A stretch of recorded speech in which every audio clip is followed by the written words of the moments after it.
everything is up and running, and we're about to hit the bye weeks, folks. Welcome to another edition of LEG TV. I'm your host, as always, and commissioner, John David Brake. We've got a lot of things to cover. We've got some upsets that are happening. We still have 2 unbeaten teams left. But first, by unpopular demand, let's go check out around the league. All right, well, let's start off in Dallas. Third-year cornerback Morris Claiborne has walked out on the Cowboys after learning he'd been benched for Orlando Scandrick. An attempt to get with his teammate and try to lure him back, Tony Romo sent him a gift basket, but it was intercepted.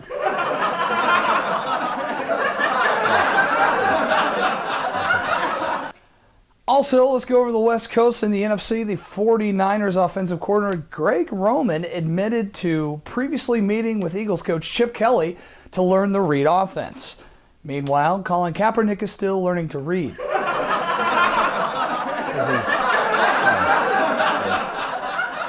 Ball over.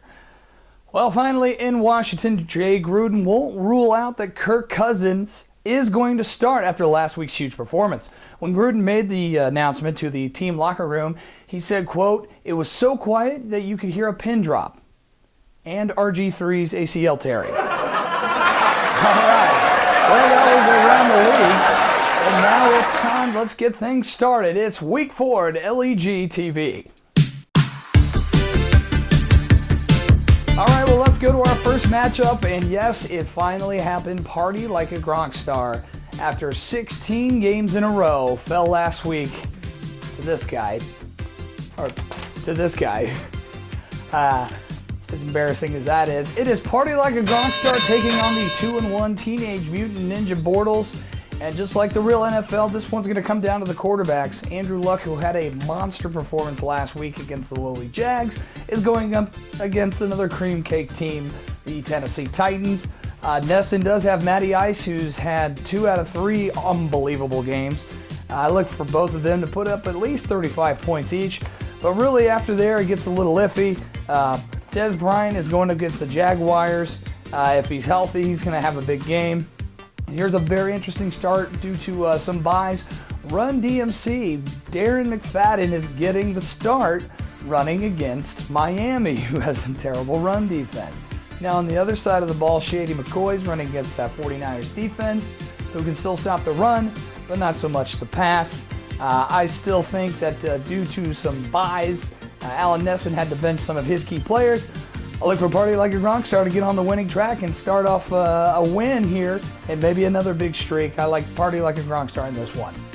All right, let's go down to, it looks like Ursace Billionaires, who are 0-3, and they don't look like they're climbing out of this hole anytime soon against Over the Tannehill, who, yes, beat Party like a Gronk star. This matchup here, I mean, this is bad all over. Eli Manning for the Billionaires versus Tony Romo for Over the Tannehill. Really, this comes down to Julian versus Julius. Julian Edwards over there for the Patriots and Julius Thomas for the Broncos. Whoever has the bigger game out of that, I guess, wins this one in a low-scoring game. I'm going to take Jack just because Dahlgren's a huge fact. All right, let's move on to the next game. It's Judas Beast Mode, the most surprising and quietly undefeated team right behind Dan Nickel. He's taking on Mr. Rogers' Neighborhood. Pat showing a strong start, a surprising 2-1. No one saw that coming. Nick Foles going against the 49ers. That's a team you can throw on. His running backs are why he is at 3-0 right now. DeMarco Murray having a great season. Matt Forte having a pretty good season. I'll look for that to continue.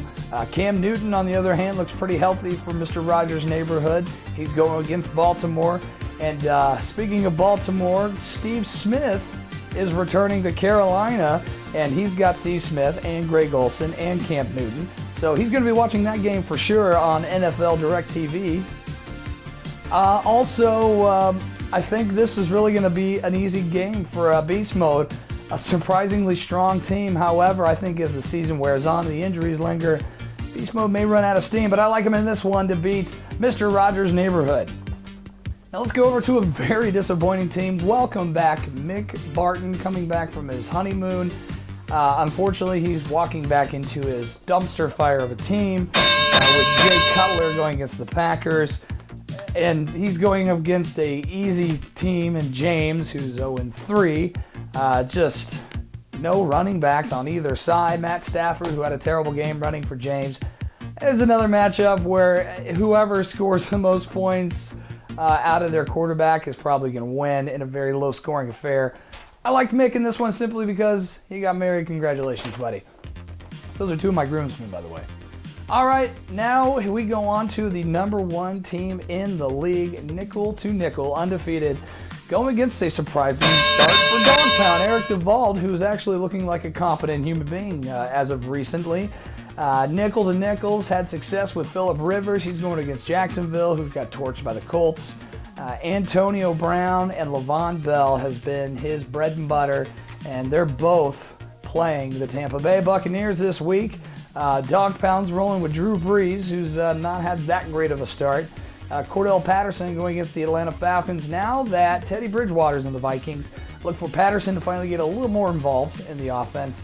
Alfred Morris, speaking of getting involved, now that RG3 is probably done, Alfred Morris is going to get more touchdowns in the red zone.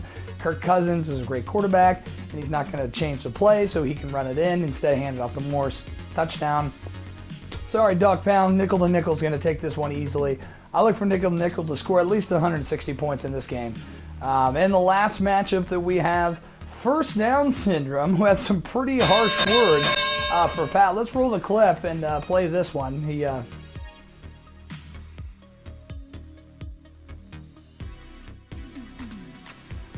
First Down Syndrome calling out Pat and calling out Joe. The only real trash talker in here, besides Dahlgren, who just kind of bitches. First Down Syndrome going against Intentional Pounding. First Down Syndrome with Joe Flacco as his other... Oh, what's that noise? Oh, it can mean only one thing.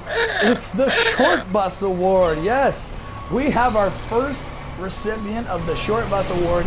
That is the award for worst decision made in the previous week. And this week's Short Bus Award goes to Jason Servos for starting Jake Locker.